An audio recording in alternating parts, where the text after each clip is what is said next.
오늘은 종려주일입니다. 예수님께서 예루살렘에 입성하시면서 이제 유대인들이 예수님을 반길 때에 종려나무 가지를 흔들었다고 하여서 종려주일이라고 합니다.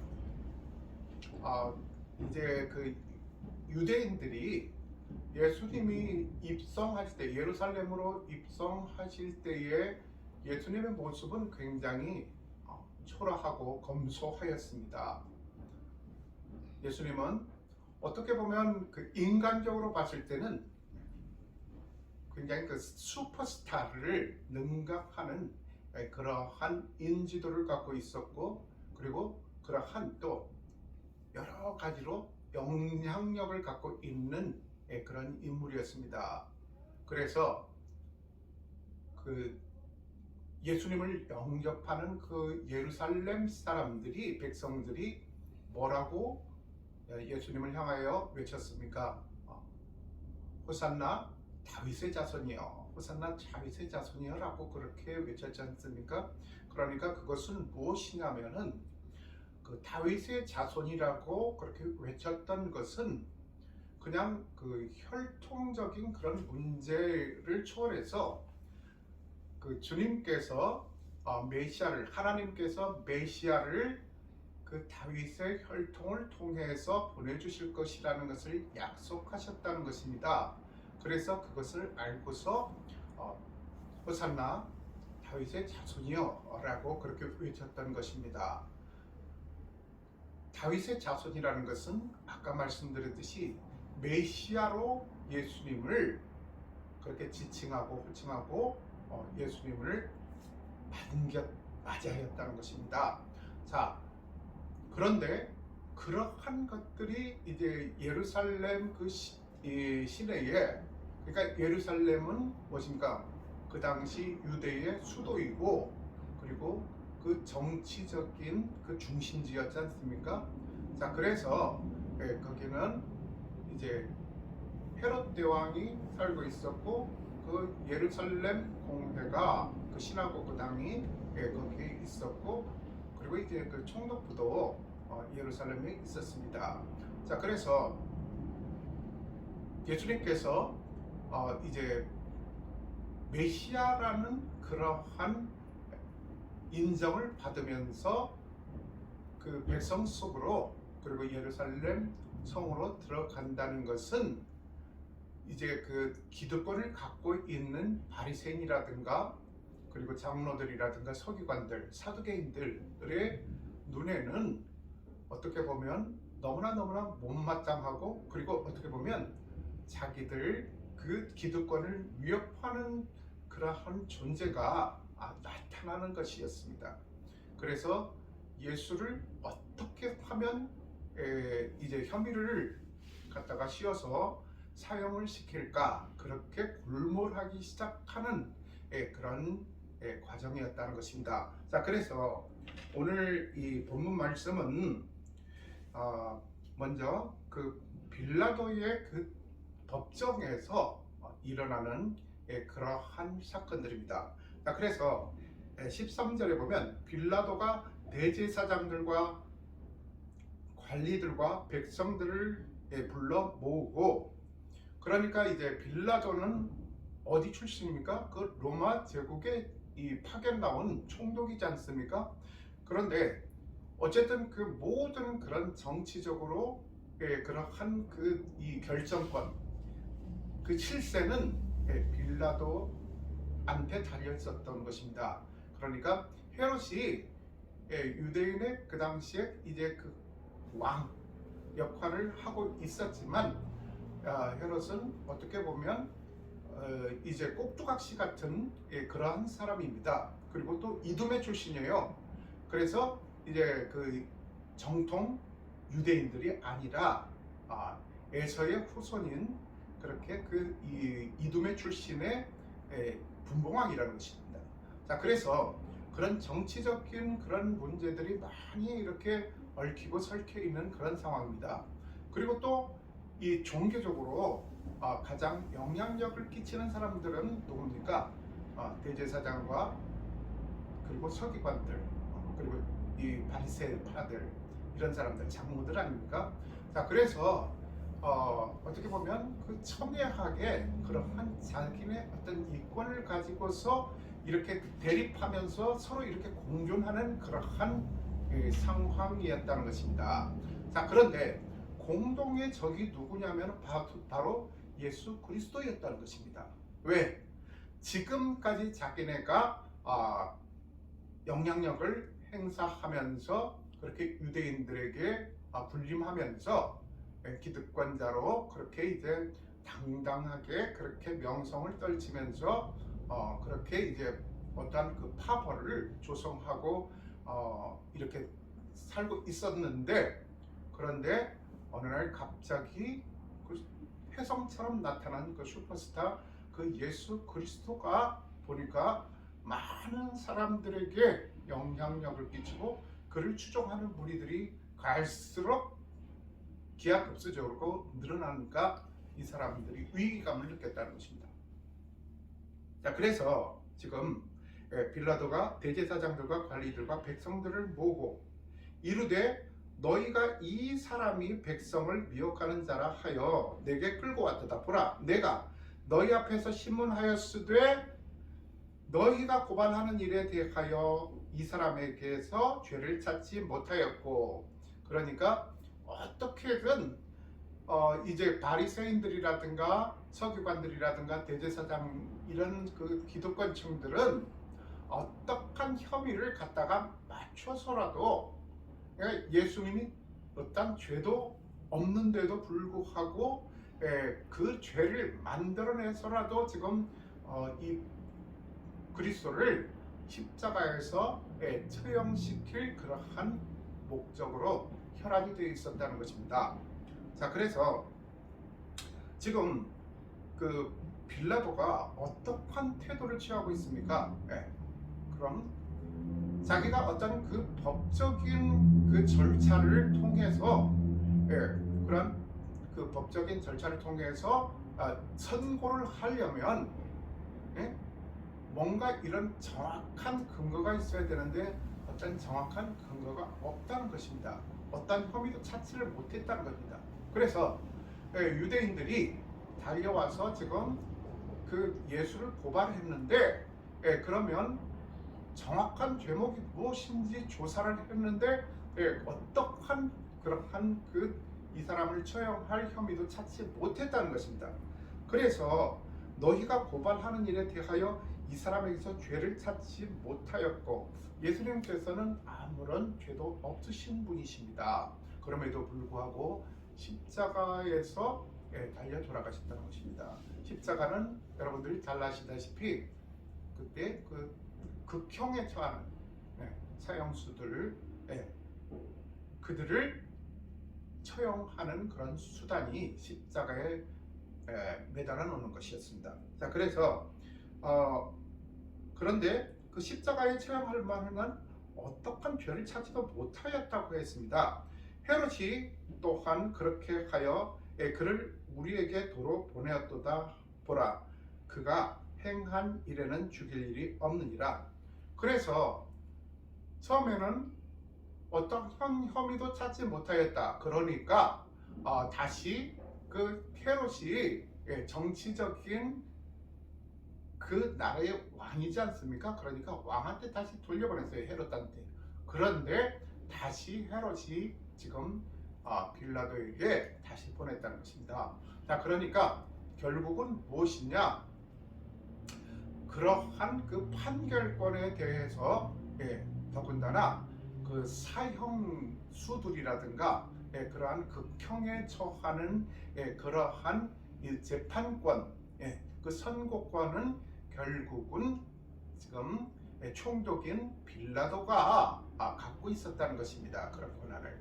자, 그래서 이제 이 사람이 어떠한 그 죄도 없다는 것을 그것을 이제 그 신문 중에 그것을 알게 되었다면 그것으로 이제는 무죄를 딱 선고해버리면 되는데 머리가 아픈 거예요.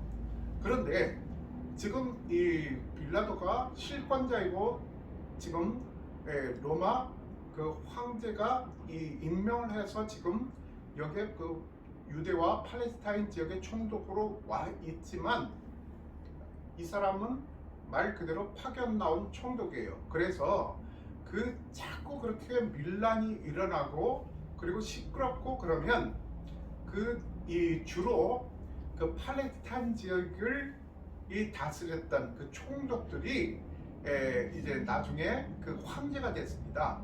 예를 들면 그 예루살렘 성을 파괴했던 디도 장군 티투스죠. 그가 나중에 황제로 등극을 했고, 그리고 또 이 디베랴, 우리가 알고 있는 디베랴라는 그 총독도 나중에 원래는 티베리우스거든요. 그 티베리우스가 또 황제가 됩니다. 자, 그런데 지금 이 야심이 있을 것 아닙니까? 그래서 자기도 지금 그 팔레스타인으로 지금 임명받아서 총독으로 임명받아서 와 있는데, 그런데 허구한 팔레스타인에서 이렇게 그 밀란이 일어나고 시끄럽게 자꾸 봉기가 일어나고 그렇게 하면 저 사람이 그런 정치적인 그러한 이런 수완이 부족하다. 그렇게 이제 그 로마 제정에서는 그렇게 이제 판단할 것 아닙니까?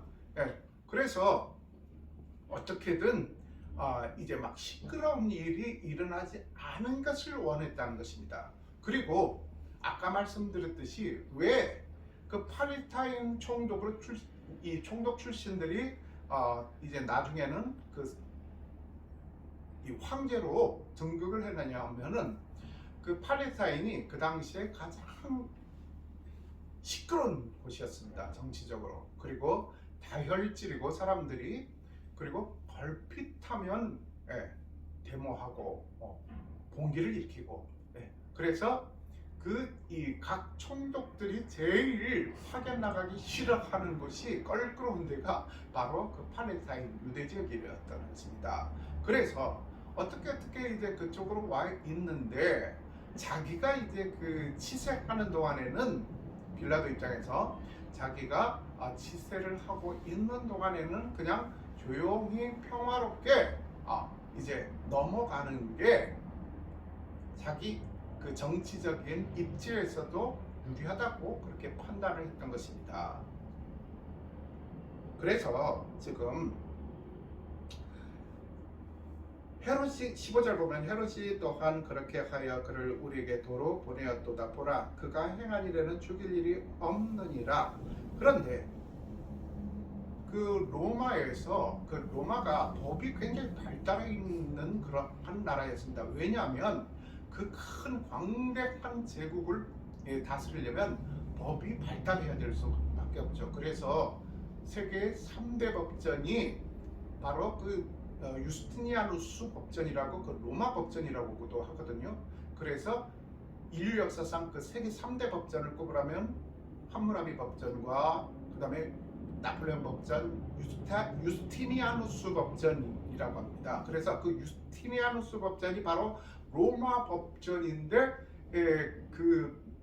그게 바로 지금 여기서 그 로마법을 그 적용을 해야 된다는 것이죠. 그래서 그렇게 주먹구구식으로 그렇게 만들어진 게 아니라 로마 법전은 그래도 굉장히 성문화되어 있고 체계화되어 있었다는 것입니다. 그래서 혐의가 없는데도 불구하고 그렇게 막 사람을 갖다가 잡아 죽이고 그런 법은 엉터리 법은 아니었다는 것입니다. 자, 그래서 16절에 보면 그러므로 때려서 놓겠노라. 그러니까 몇 대 그냥 때리고 주의 주는 거로 해서 훈방 처리하겠다라는 것 아닙니까? 그런데 그러한 이 빌라도의 마음을 알고서 그 무리가 일제히 18절에 보면 무리가 일제히 소리질러 이르되 이 사람을 없이하고 바라바를 우리에게 놓아주소서. 그러니까 이제 그 정치적으로 이 사형수들 중에 한 사람을 풀어주는 그러한 그 제도가 있었습니다. 그래서 그 한 사람을 풀어주게 지금 줄만한 사람이 그 바라바라는 이 사람인데, 그 밀란을 일으키고 그리고 또 이제 봉기를 일으키면서 살인까지 저질러서 살인죄로 지금 처형당해야 될 것입니다. 그런 상황입니다. 자, 그런데 그 차라리 그 바라바를 풀어주고 그 대신 이 예수 그리스도를 못 박아라라고 그 유대인들이 집요하게 지금 빌라도에게 지금 어떻게 보면 청원을 하고 있는 것이죠. 탄원이라고 해야 되나요? 그래서 19절에 보면 이 바라바는 성중에서 일어난 밀란과 살인으로 말미암아 옥에 갇힌 자르라. 그렇죠? 그래서 빌라도는 예수를 놓고자 하여 다시 그들에게 말하되 그들은 소리질러 이르되 그를 십자가 못 박게 하소서, 십자가 못 박게 하소서 하는 거예요. 그래서 아까 말씀드렸듯이 20절에 보면 빌라도는 예수를 놓고자 했다는 것입니다. 하여 다시 그들에게 말하되, 그러니까 그들에게 이 사람은 어떠한 혐의도 찾지 못했다라고 그렇게 얘기를 하는 것입니다. 그러니까 이 사람들은 그 유대인 군중들은 더 흥분해서 못 박아라, 십자가 못 박아라, 못 박아라 그렇게 지금 외치고 있는 것입니다. 그런데 애석하게도 결국은 지금 이 빌라도가 자기 소신대로 그리고 그 로마 법대로 그렇게 법대로 그 밀고 나갔으면 괜찮았는데 이 사람도 아까 말씀드렸듯이 정치적인 야심이 있었고 또 자기가 또 그 자기 자리가 또 위협받을 수도 있겠다. 그러니까 이 아까 말씀드렸듯이 이 지금 유대인들이 쉽게 흥분하고 다혈질이고 그리고 또 아주 거칠은 그러한 민족들입니다. 그러니까 밀란이 끊이지 않았었다는 것입니다. 그러다 보니까 자기 정치적인 입지도 줄어들 것 같은 그런 정치적인 계산을 했다는 것입니다. 철저히 그런 정치적인 논리로 지금 돌아갔다는 것입니다. 지금까지도 그렇지 않습니까? 보면 정치인들 하는 그런 행태를 보면 그렇지 않습니까? 자, 그래서 이제 우스갯소리로 이 한간에 사람들 사이에서 그러한 그 유행어가 떠돌지 않습니까? 남자는 새 여자의 말을 잘 들으면 편안하다라는. 첫 번째, 어머니 말을 잘 들어야 돼. 두 번째, 아내 말을 잘 들어야 돼. 세 번째가 운전할 때 내비게이션 멘트를 잘 들어야 된다는 겁니다. 그래서 그 새 여인의 말을 잘 들으면 인생이 평탄하다 하는 그런 우스갯소리가 있는데, 어떻게 보면 지금 이 빌라도도 그런 경우입니다. 그러니까 이제 자기 소신대로 그렇게 이제 밀고 나갔어야 됐죠. 그리고 또 이렇게 그 처형하고자 할 때 처형하기 전에 그 빌라도의 아내가 있었습니다. 그래서 그 클라우디아 프로클라라는 이름을 가진 클라우디아 프로클라라는 이름을 가진 그 빌라도의 아내가 이제 그 빌라도의 그런 그 이 판결에 대해서 이제 조언을 합니다. 관여를 하죠. 그래서 입김을 불어넣는 것이죠. 그래서 그게 지금 한번 찾아볼까요? 마태복음 27장 19절을 볼까요? 마태복음 27장 19절. 제가 봉독해 드리겠습니다. 19절. 총독이 재판석에 앉았을 때에 그의 아내가 사람을 보내어 이르되 저 옳은 사람에게 그러니까 의인이라는 것이죠. 어떤 그 죄를 갖고 있지 않은 옳은 사람이라는 것입니다. 아무 상관도 하지 마옵소서. 그러니까 어떤 혐의를 갖다가 뒤집어 씌우거나 그래서 이제 나대서 괜히 저 사람을 그냥 처형하는데 그렇게 그 판결을 그렇게 가서 그렇게 이제 어떤 쪽으로 유리하게 그렇게 하지 말라는 것입니다. 그래서 아무 상관도 하지 마옵소서. 오늘 꿈에 내가 그 사람으로 인하여 애를 많이 태웠나이다 하더라. 그러니까 이미 클라우디아 프로클라라는 그 본디오 빌라도의 아내의 꿈속에 어떻게 보면 성령님이 나타나셨을 수도 있죠. 그래서 저 사람은 예수 그리스도는 의인이고 죄가 없는 사람이다 라고 그렇게 이제 그러한 그 계시를 보여줬다는 것입니다. 자, 그럼에도 불구하고 지금 이 본디오 빌라도는 끝까지 그런 정치적인 논리에 휩쓰여서 그래서 이제 그 잘못된 판결을 그렇게 내려버리는 것이죠. 자, 그래서 이렇게 보면 이제 19절에 보면 이 바라바는 성중에서 일어난 밀란과 살인으로 말미암아 옥에 갇힌 자라라. 밀란을 일으켰고 그리고 살인을 일삼았다는 것입니다. 그러니까 이 사람은 당연히 그 죄인이고 죄를 지었다는 것이 극명하게 나타난 것입니다. 예수님하고는 정반대입니다. 당연히 죽을 수밖에 없는 사람입니다.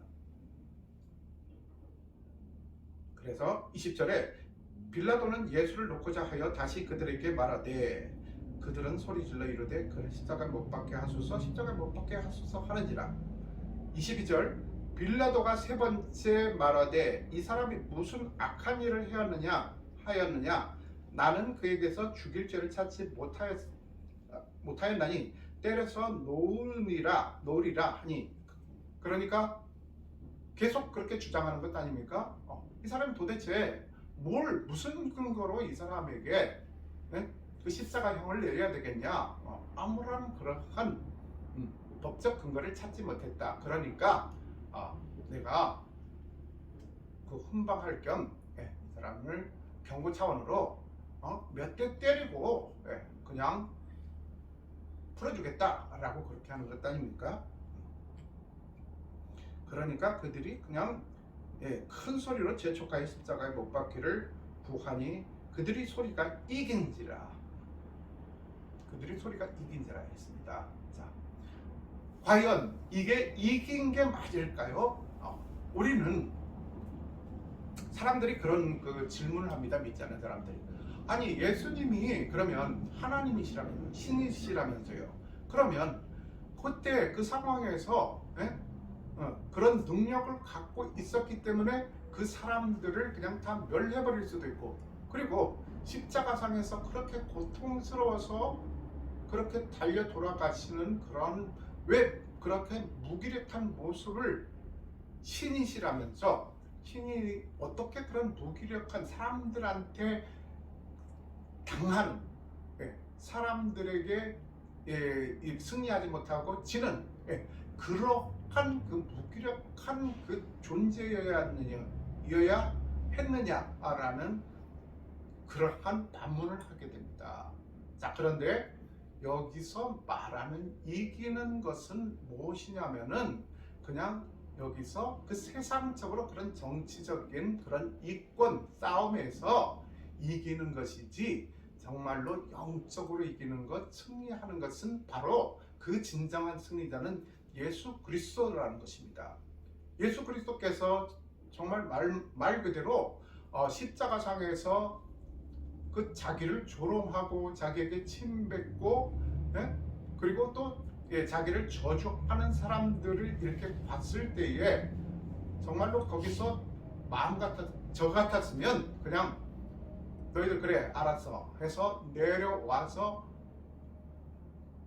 그 사람들을 오히려 혼내켜주고 그리고 다 휩쓸어버리고 그렇게 못하겠습니까? 그럴 만한 능력이 없었습니까? 그렇지 않다는 것입니다. 그것은 무엇이냐? 예수님이 이 땅에 오신 목적이 무엇입니까? 우리의 죄를 죽을 수밖에 없는 우리들의 죄를 도말하시기 위해서 이 땅에 오셨다는 것입니다.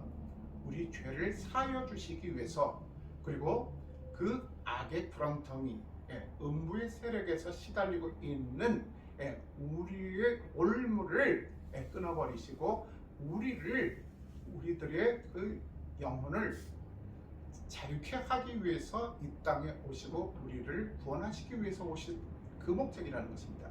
그래서 예수님께서 이제 그 요한복음에 나오지만 요한이 뭐라고 했습니까? 보라, 세상 죄를 지고 가는 어린 양이로다 라고 했습니다. 그러니까 그 세상 죄를 지는 어린 양은 무엇입니까? 그 유대교 전통에서 보면은 이제 속죄일에 항상 그 흠없는 어린 양을 잡아서 희생 제물로 드리지 않았습니까? 번제물로. 그래서 그러한 역할을 예수님께서 감당하시기 위해서 예수님께서 희생당하고 십자가에서 달려 돌아가셔야만 우리가 구원을 얻을 수 있었기 때문에 그러한 목적으로 오셨다는 것입니다. 또 어떤 사람들은 또 그렇게 주장도 합니다. 십자가에서 예수님께서 고통당하셨다는데 신이시기 때문에, 예수님은 또 뭐 인간이기도 하지만 또 신이시잖아. 그러니까 어떤 고통을, 일반인이 당하는 그런 고통을 느끼지 못했을 거 아니냐라고 그렇게 주장하는 사람도 있습니다. 그러나 그것도 잘못된 것입니다. 예수님께서 인자로 오셨다는 것입니다. 인자는 무엇이냐? 사람의 몸으로 오셨다는 것입니다. 그래서 이제 그 예수님께서는 신성과 인성을 겸비하셨지만, 그러나 그러한 그 상황에서 아무런 그 고통을 느끼지 못했다면 그런 구원의 의미도 없을 수 있습니다. 하나님의 사랑도 우리가 아주 값싼 사랑으로 그렇게 여길 수밖에 없습니다. 그런데 예수님께서는 어쨌든 그 예수님의 이 삶을 이렇게 돌아보면, 성경에서 찾아보면 어떻습니까? 울기도 하셨고 예수님의 슬픈 감정을 표현도 하셨고 그랬다는 것입니다.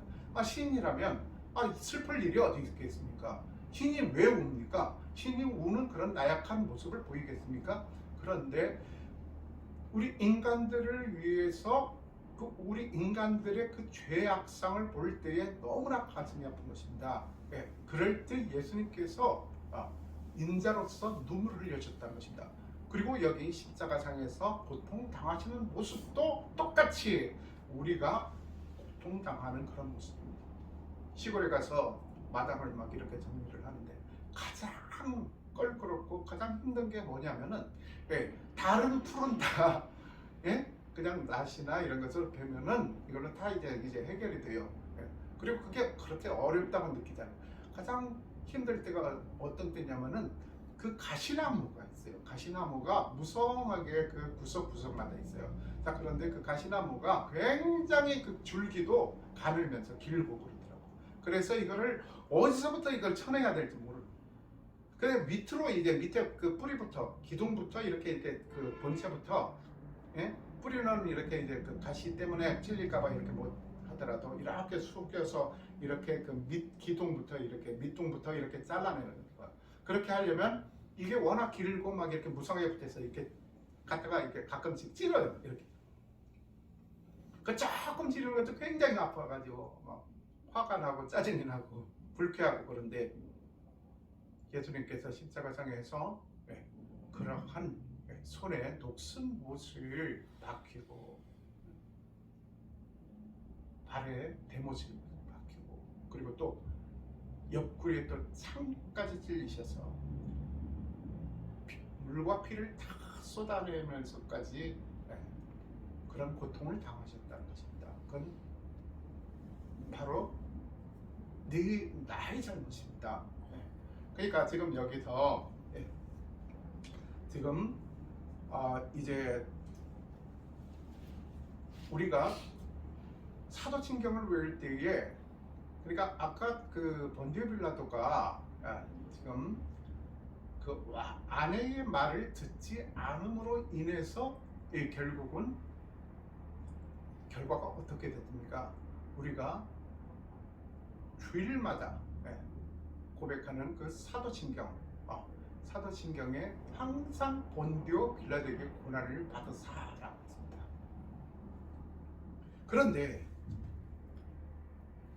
지금 개신교에서는 이것 좀 잘못됐다. 본디오 빌라도에게 고난을 받아서 예수님이 돌아가셨나? 그건 아니다라는 거죠.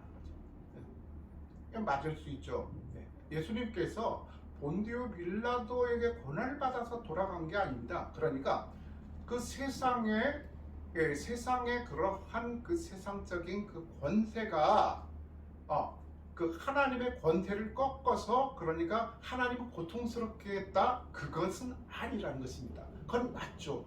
맞는데 그것은 거기서 의미하는 본디오 빌라도에게 고난을 받았다. 그리고 또 여기서 그 본디오 빌라도가 지금 예수님을 처형하라고 처음부터 그랬습니까? 그렇지 않지 않습니까? 어떻게 보면 정말로 처형을 원하는 사람들은 대제사장과 그리고 서기관들과 바리새인들, 장로들 그리고 일부 이 유대교도들입니다. 자, 그래서 그들이 원해서 사형이 집행된 것이지 않습니까? 그래서 어떻게 보면 그들이 죽인 건 맞죠. 맞는데 아까 말씀드렸듯이 그 당시에 그 본디오 빌라도 치세 때라는 것입니다. 그 본디오 빌라도가 이 유대 땅을 다스릴 때의 그 최고 그 결정자가 누구였느냐면은 본디오 빌라도 아닙니까? 총독. 그래서 결국은 계속 그 본디오 빌라도에게 집요하게 보내는 것 아닙니까? 그 사형권을 그 사형을 집행할 권한을 본디오 빌라도가 갖고 있었다는 겁니다. 그래서 끝까지 무슨 소리 하느냐? 지금 이 사람은 잘못이 없다라고 그렇게 밀고 나갔더라면, 그리고 지금 여기서 신문하는 과정에서 이 사람이 죄가 없다는 것, 예수 그리스도가 죄가 없다는 것을 이제 낱낱이 밝혀냈지 않습니까? 그러면 그렇게 낱낱이 이 사람이 철저히 무혐의라는 것을 알게 됐더라면 이런 식으로 이 사람은 죄가 없다, 이 사람에 대해서 사형을 내릴 만한 그 근거를 찾는 과정에서 이런 이유로 인해서 방면한다, 그러한 결정을 내릴 수도 있었지 않습니까? 그런데 자신의 그 책임이 자신에게 돌아오는 것을 꺼렸던 것이에요. 그래서 은근슬쩍 자기도, 그러니까 그냥 어떻게 보면 지금 차라리 이렇게 그 대제사장들과 그리고 바리새인들, 서기관들이 다스리는 그 사람들이 그냥 잡고 있는 그 기득권이 이렇게 흘러가는 그 당시 그때가 그 상태가 그냥 만족스럽던 것입니다. 굳이 그러한 모든 기득권을 뒤엎으면서까지 자기가 정치적으로 그렇게 어떤 위험 감수를 하고 싶지도 않았던 거고, 그리고 또 그걸 알면서도 예수 그리스도가 무죄라는 걸 알면서도 이제 은근슬쩍, 그러니까 그 사람들 요구를 못 이기는 척 들어줬다는 것입니다. 못 이기는 척하면서 그러면서 이제 그 모든 그러한 이 밀란을 그냥 일식시키고 잠재워버리고 싶었던 그런 목적이 있었다는 것입니다. 그만큼 정치적이고 기회주의적인 그러한 사람이었다는 것입니다. 자, 그래서 결국은 그 빌라도의 결정에 의해서 죽었다는 것입니다. 예수님께서 돌아가셨다는 것입니다. 자, 그래서 어떤 사람들은 사도신경을 외우면 안 된다, 사도신경은 잘못된 것이다라고 그렇게 이제 주장하는 사람들이 있습니다. 그러나 어쨌든 그 모든 그런 그 정치적인 책임, 그런 법적인 그런 결정권, 모든 것들은 그 당시에 로마에서 파견돼 나온 총독이었던 본디오 빌라도가 갖고 있었다는 것입니다. 그렇기 때문에 그가 모든 책임을 갖고 있다는 것입니다. 그래서 우리도 그렇지 않습니까? 지금 정말로 다시 이런 표현을, 이런 이야기, 이런 사건을 또 꺼낸다는 게 좀 가슴 아픈 일이지만, 용산 그 사건, 그 이태원 사건요. 이태원 사건도 그렇지 않습니까? 거기에 정말로 지금 책임자들은 그렇지 않습니까? 내가 그렇게 하라는 것도 아니고 그렇게 모이라고 했던 것도 아니고 난 거기서 있었지도 않고 그런데 왜 내가 그 책임을 져야 됩니까? 그런 것 같지 않습니까? 근데 그냥 일반적으로 상식적으로 생각해 보면 그 사람이 거기 모든 행정적인 그런 책임이 있는 것 아닙니까? 법적인 책임, 행정적인 책임을 그런 위치에 책임을 져야 될 그런 위치에 있는 사람 아닙니까? 그것처럼 지금 여기서 그 본디오 빌라도에게 고난을 당해서 돌아가셨다는 것은 그러니까 그 본디오 빌라도 치세 때 그렇게 정치적인 논리로 인해서 돌아가셨다는 것입니다. 그렇다고 해서 우리가 본디오 빌라도가 예수님을 돌아가셨겠구나, 예수님보다 강한 사람이구나, 예수님한테 승리한 이긴 사람이구나 라고 그렇게 생각할 수가 있습니까? 그렇지 않다는 것입니다. 자, 그래서 여기서 보면 아까 말씀드렸듯이 예수님께서는 십자가에서 딱 그러니까 너무 이제 나를 조롱하고 그리고 나에게 그렇게 침뱉고 나를 또 배신하고, 그러니까 평소에는 나에게 그런 뭔가 이렇게 얻을 게 있을 때는 나한테 와서 그렇게 잘 보이려고 하고 나에게 좋은 말만 하고 그렇게 그랬던 사람들이 그렇게 나약한 그 예수님의 모습, 무기력한 모습 앞에서 다들 그렇게 하나같이 돌아서서 배신하고 조롱하고 그리고 또 야유를 보내고 침뱉고 심지어는 그런 사람들을 봤을 때 사람으로서 나 같으면 화가 나서라도 그냥 바로 거기서 내려와 볼 것 같아요. 예수님께서는 죽은 사람도 살려내시고 바다도 잠잠케 하시고 예수님께서는 오병이어의 기적도 일으키신 분이십니다.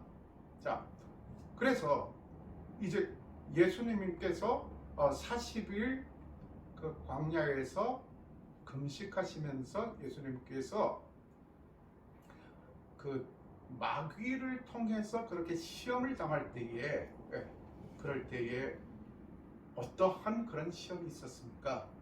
그러니까 이게 어떻게 보면 우리 크리스찬들에게 굉장히 중요한 그러한 어떤 그 롤모델 같은 그러한 모습입니다. 그러니까 처음에 40일 동안 예수님께서 광야에서 금식을 하시니까 인간적으로 굉장히 배가 고프셨을 것 아닙니까? 저는 3일만 굶어도 금식을 해도 굉장히 머리가 띵하고 아무런 움직이고 싶은 그런 의욕도 없고 무기력해져서 그냥 가만히 앉아있거나 들어놓기만 했었습니다. 3일만 해도 그런데 40일 동안 예수님께서 금식을 하시면서 기도를 하셨다는 것입니다. 그러니까 얼마나 시장하셨겠습니까? 아까 말씀드렸듯이 예수님이 신성을 갖고 있기 때문에 그만큼 이제 그런 그 40일쯤은 뭐 그냥 눈 감고 400이라도 할 수 있는 그런 분 아닙니까? 라고 주장할 수 있지만 그것은 아닙니다. 자, 그래서 예수님께서 그 40일 동안 금식을 하시면서 기도를 마치자 마귀가 또 유혹을 하지 않습니까? 그러니까 우리는 이제 잘 이해를 해야 됩니다. 우리가 세례를 받고 또 이제 금식 기도를 하고 또 하나님 앞에 그러한 어떤 그 세레모니를 이렇게 했다고 해서 그 다음부터는 우리가 이 죄에서 완전히 해방이 됐기 때문에 우리가 더 이상 기도할 것도 없고 기도할 필요도 없다고 그렇게 주장하는 사람들이 있습니다. 그런 사람들은 주로 이단들이 그럽니다. 예수님도 보십시오. 그렇게 그 40일 동안 광야에서 금식 기도를 마치셨는데도 불구하고 또 교묘하게 그 교활한 마귀가 찾아옵니다. 그래서 너가 신이라면 하나님의 아들이라면 너 시장하지 않느냐, 이 돌이 변해서 빵이 되게 해서 오병이어의 기적을 그렇게 이제 일으킬 수 있는 그런 능력을 갖고 있는 그러한 아주 그 초인간적인 존재가 아니냐. 하나님이라고는 이제 쉽게 인정 못하고, 그래서 이제 이 도리변에서 빵이 되게 해서 그럼 배를 채워라 그럽니다. 그러니까 예수님께서 뭐라고 하십니까? 어떻게 이겨냅니까? 사람이 떡으로만 살 것이 아니라 하나님께서 주시는 그 말씀으로 살 수 있다. 그러니까 세상의 그러한 물질보다도 우리가 살아가야 될 그러한 방법은 그러한 물질, 그게 아니라 바로 우리는 하나님이 주시는 그 생명의 양식인 말씀을 받아먹고 우리는 살아갈 수 있어야 된다는 것이고, 그리고 또 그 생명의 양식으로 말미암아 우리는 영원히 살 수가 있다는 것입니다. 그 다음에 두 번째는 이제 거룩한 도시로 예수님을 끌고 가지 않습니까? 그리고 데리고 가서 그 거룩한 도시는 예루살렘이죠. 그래서 예루살렘 성전, 그 꼭대기에 서서 너 여기서 한번 뛰어내려 봐라. 그러면 천사들이, 너는 하나님의 아들이니까 천사들이 나타나서 너 발끝 하나 안 다치게끔 그렇게 보여줄 것 아니냐. 그러니까 그 예루살렘 성전이 어떤 곳입니까? 그 기도하러 사람들이 많이 그렇게 이제 왔다 갔다 들락날락 하는 곳입니다. 쉽게 말해서 우리나라, 오늘날 우리나라 같으면 광화문이에요. 그래서 거기가 중심지고, 가장 중심지고, 또 그 기도하는 사람들이, 그 당시는 그런 각 교회가, 시나고그가 이제 각 지방마다 오늘날처럼 각 지역마다 골목마다 막 있었다는 게 아니라 예루살렘에 있었다는 것입니다. 그러다 보니까 이 기도하러 예루살렘으로 각 지방에서 몰려주는 그런 사람들이 무지 많았다는 것입니다. 지난번에 우리가 크리스마스 이 설교를 제가 말씀을 드리면서 요셉과 마리아가 예루살렘에 이 출생 신고를 하러, 그래서 그 예루살렘에 가서 그 제사장들한테 가서 그게 이 확인이 돼야 그렇게 그 출생 신고가 이루어진다고 그렇게 이제 말씀을 드렸었지 않습니까? 그것처럼 예루살렘은 중심지였고, 그리고 또 가장 이 사람들이 많이 몰리는 그곳이 바로 예루살렘 성전이었습니다. 그곳에서 많은 사람들이 왔다 갔다 하는, 가장 번화가, 쉽게 말해서 가장 우리나라 서울 광화문 같이 차들도 많고, 그리고 사람들도 막 그냥 떼져 다니는 그런 곳에서 한번 뛰어내려 보면, 와, 사람들이 너한테 박수 칠 거 아니냐, 그렇게 유혹을 하는 것이에요. 그래서 예수님이 뭐라고 대답을 했습니까? 주 너의 하나님을 시험하지 말라 했습니다. 그 다음에 세 번째가 뭡니까? 이 도시를 화려한 그 도시를 보여주면서, 너가 만약에 나한테 절을 하게 되면 내가 저 세상의 저 화려한 도시를 너에게 주겠다라고 얘기를 하지 않습니까? 유혹을 하지 않습니까? 그러니까 예수님께서 어떻게 물리치십니까? 성경에 사탄아 물러가라. 먼저 사탄아 물러가라.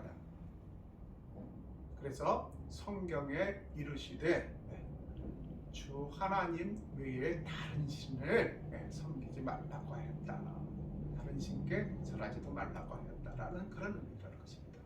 그러니까 무엇입니까? 어떻게 보면 와, 예수님이 그 정도 능력이 되면 막 슈퍼맨 같이 막 그냥 성전에서도 날아서 다니고 떨어져서 죽지도 않고 뭐 그렇게 하는 모습을 잘 보여줄 수도 있었죠. 자, 잘 봐. 내가 어떤 사람인지 한번 보여줄게. 계속 나를 긁어놓는데 내가 오늘 한번 한번 딱 보여줄게. 오늘 딱 눈 감고 해서 딱 이제 보여줄 수가 있겠죠. 그리고 돌도 떡으로 변하게 해서 그냥 별을 채우실 수도 있었겠죠. 그러나 그렇지 않았다는 겁니다. 왜 그렇습니까?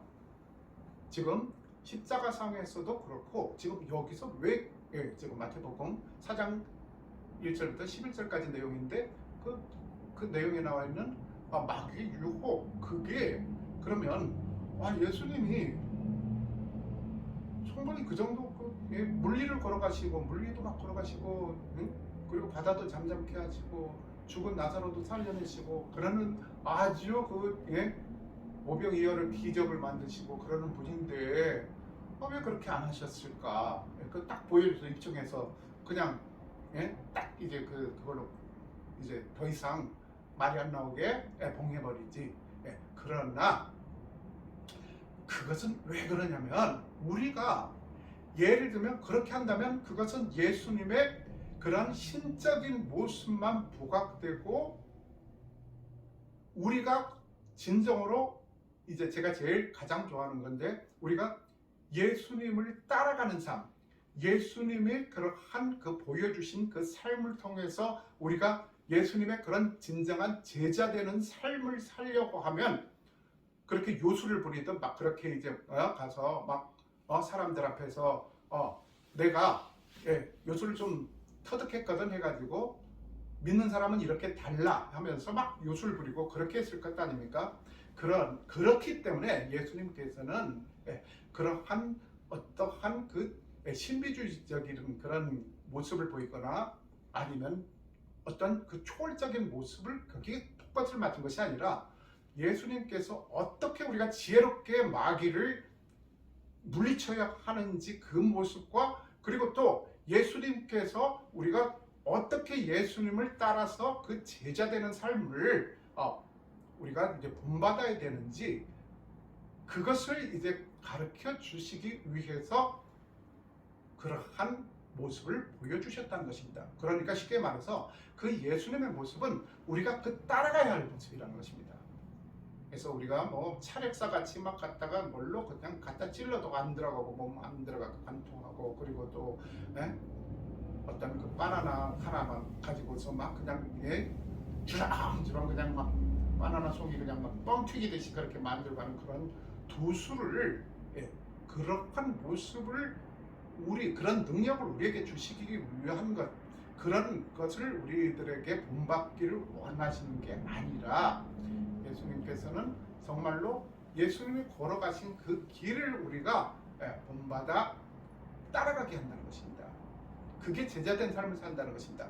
그리고 또 우리가 그렇게 정말로 절박한 그런 상황 그런 상황에서는 예수님께서 또 예수님 그 보여주셨던 그러한 기적들처럼 우리도 그렇게 우리에게 우리가 전혀 발견하지 못한 그런 기적을 체험하게 해주신다는 것입니다.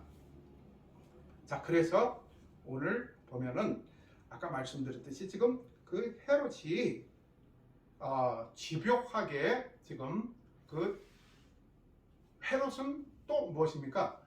분봉왕이기 때문에 그 지금 이 정치적인 그러한 리더들도 중요하지만 그러니까 그 당시는 이제 그 종교 국가였지 않습니까? 유대가. 그래서 이 종교 지도자들의 눈치를 안 볼 수가 없었다는 것입니다. 그렇기 때문에 지금 그 대제사장들과 이런 장로들과 서기관들 바리새인들의 이런 그 주장하는 그리고 어떻게 이제 그 몰고 가고자 하는 그런 정치 논리와 그 헤롯의 그 이 정치적인 그런 논리하고 맞아떨어졌다는 것입니다. 그래서 계속 돌려보내도 그 유대인들이 원하지 않기 때문에 다시 이렇게 계속 이제 그 빌라도에게 보냈다는 것입니다. 자, 그래서 아까 말씀드린 대로 내가 이 사람이 그 그리스도에게서 내가 이런 신문을 하다 보니까 이렇게 이게 정말로 내가 옳다고 생각해서 내가 판단하기로는 내가 판결하기로는 이게 옳다. 그렇기 때문에 더 이상 거론하지 말아라 하는 것이 아니라 아무 혐의도 못 찾았다고만 하지 계속 이렇게 돌려보내고 있다는 것입니다. 그러니까 유대인들이 계속 그렇게 그 유대인들에게 빌미를 준 것이죠. 그래서 24절에 보면 이에 빌라도가 그들이 구하는 대로 하기를 언도하고 25절 그들이 요구하는 자 곧 밀람과 살인으로 말미암아 옥에 갇힌 자를 놓아주고 바라바죠. 예수는 넘겨줘 그들의 뜻대로 하게 하니라. 그래서 그냥 예, 머리도 아프고 데리고 가지. 알아서 처형하세요. 그 처형을 명하노라, 판결하노라 해서 땅땅땅 그렇게 해서 판결해버릴 것입니다. 자, 그러니까 우리가 살다 보면은 정말로 내가 신앙인으로서 하나님 앞에 하나님의 그런 이 신앙적인 그런 양심을 지켜야 될까, 아니면 어떻게 보면 내가 조금만 이제 그게 모른 척하면은 세상에서 아주 큰 것을, 화려한 것들을 얻을 수 있는데 과연 그것을 내가 딱 이렇게 이제 그 선을 그어서 거부를 할 정도로 내가 정말로 신앙적으로 하나님 앞에 바로 서 있는가, 이제 우리가 생각을 해봐야 됩니다. 그래서 항상 이 문제는 우리 삶 가운데에서 항상 이제 그 선택의 기로에서 우리가 항상 걸어가게 되는 것입니다. 자, 그럴 때마다 우리는 그러한 갈등에 이제 쌓이게 되겠죠. 자, 그래서 과연 아까 말씀드렸듯이 그 신앙의 양심을 따라서 가느냐, 아니면 타협을 하면서, 세상과 타협을 하면서 적당히 모른 척하면서 그 길로 가서 세상의 큰 것을 얻느냐. 결국은 어떻습니까? 빌라도도 보세요. 결국은 아주 자기가 그 당시는 그게 최선의 방법이었고 가장 큰 것을 택한다고 그렇게 인간적인 욕심으로 그렇게 그 길을, 그 방법을 택했지만 그 결과 후세에 계속 이렇게 끊임없이 주일마다 본디오 빌라도에게 고난을 받으시고, 본디오 빌라도 우유부단함이, 신앙의 우유부단함이, 우리의 신앙의 우유부단함이 바로 이런 본디오 빌라도 같은 그런 결과를 낳게 된다는 것입니다. 지금 당장은 편하고, 지금 당장은 화려한 것, 그리고 지금 당장은 세상적으로 많은 것을 얻을 수 있는 것 같지만 결국은 그게 하나님의 뜻이 아닐 경우, 그러니까 우리는 항상 그런 착각을 한다고 하지 않습니까? 제가 지난번에도 말씀을 나눴지만 우리가 우리 입장에 최선인 것이 하나님 입장에서도 최선일 것이라고 착각을 하는 거예요. 그리고 그렇게 몰아가 버려요. 그래서 합리화시켜요. 그래서 그것은 어떻게 보면 하나님도 다 이해를 해주실 것이고, 또 하나님께서 다 그러한 방법을 어떻게 보면 나에게 열어주셨을 것이다, 그 길을 열어주셨을 것이다 라고 그렇게 합리화를 갖다가 자기 그 편리한 대로 그렇게 갖다가 맞춰버린다, 합리화시켜서. 그것은 어디까지나 잘못된 것입니다. 그래서 우리가 말씀드렸듯이 정말로 이제 사도 바울이 그래서 차든지 덥든지 하라, 뜨겁든지 해라 라고 했습니다. 그래서 우리가 정말로 하나님의 그러한 방법을 택할 것인가, 세상의 것을, 더 화려해 보이는 세상의 것을 택할 것인가 할 때에 정말로 진정으로 우리가 더 큰 것을 우리가 지혜롭게 우리가 바란다면, 지금 예수님께서 이 마귀의 유혹에서 지혜롭게 그렇게 이제 마귀를 이기셨던 그런 부분들, 그리고 십자가상에서도 어떻게 보면 저렇게 그 예수 그리스도라는 사람이 저렇게 융통성이 없고 그렇게 꽉 막힐 수가 있냐. 마음만 먹으면 봉기를 일으켜서 그냥 세상을 확 뒤집어 버릴 수도 있고 왕국을 세웠을 수도 있을 것인데, 그리고 그 능력이 충분히 있는데 왜 저렇게 지지리도 아무 죄도 없으면서 그렇게 이제 그런 고초를 당하고 그런 최후를 맞이하지? 해서 융통성이 정말로 없구나라고 그렇게 이제 말하는 사람들이 있습니다. 융통성이 없으신 겁니까? 예수님께서는 정말로 그 진리의 길을 걸어가신 것입니다. 그래서 그러한 우리가 정말로 더 화려한 것에 현혹되는 것이 아니라 정말로 예수님이 걸어가신 그 길로, 그리고 또 예수님의 그렇게 그 십자가상에서 달려 돌아가신 것이 아니라 승리하심으로 말미암아 어떻게 되었습니까?